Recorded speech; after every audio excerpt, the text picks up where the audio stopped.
nó lạc đấy mà ai không mà ai không bằng ai không bài dơ ai không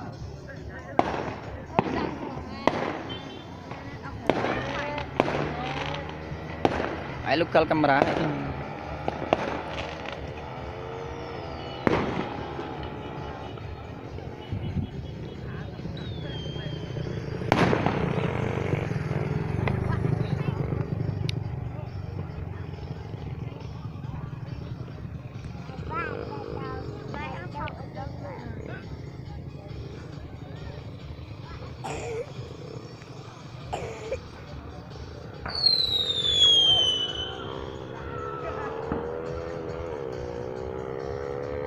lệch phục cái tán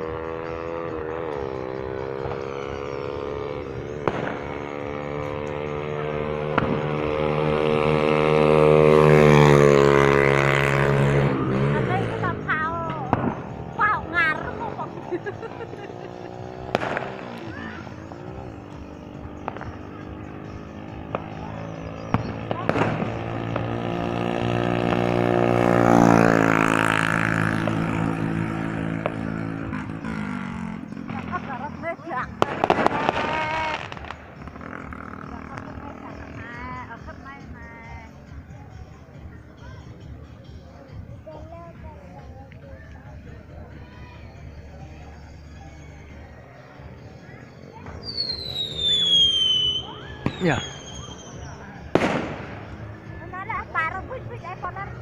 ôm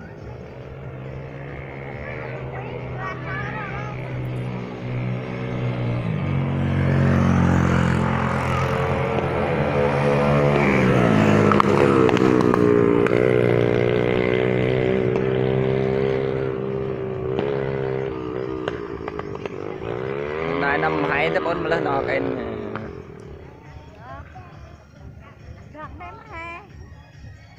tôi gió hết thì gió gió à mấy chú sắp trước tôi gió mai gió hết đấy không làm phản phèn ha ngại cái đấy anh chẳng mà anh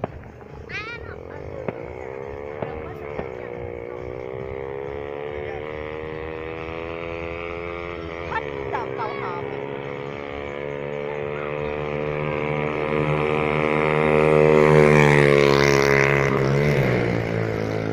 còn lạc lính đó nha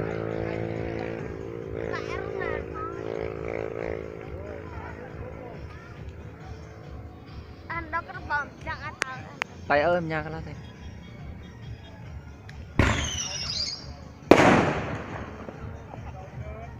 tao ai đâu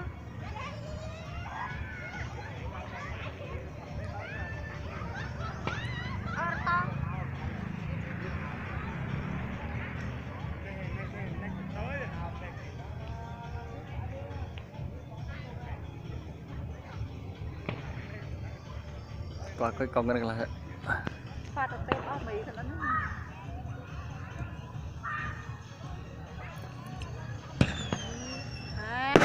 mình đang áo khịt láng ấy ảnh tuyệt quần đồ như ấy làm tay ai thì trước nó hoa ra thông nó mà ốc là bánh sau rồi lăng cái đất tới cho cuối cùng nó sao tiêu về nè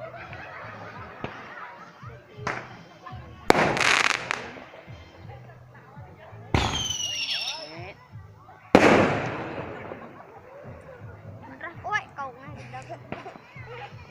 dạ nó như ai cái nào xong chẳng không không ít dài luôn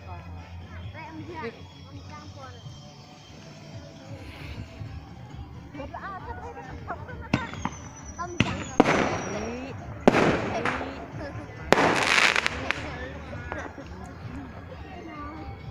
được là anh còn con đang gió con đấy lệch mở ánh bến đi màu xá để tìm lại đồ món con sò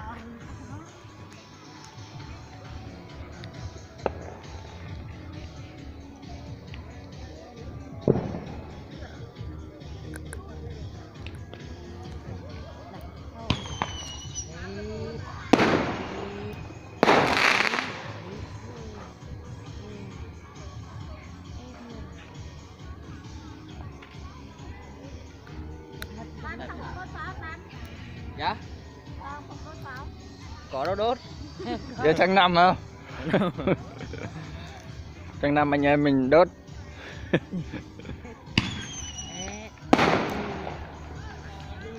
Pháo hoa đây đâu có đẹp mấy.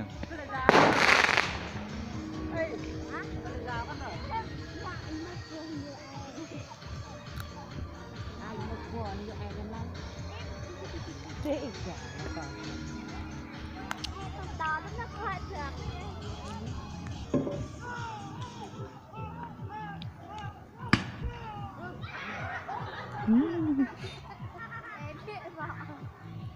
Quả nó bị hụt rồi sao? Hụt túi à?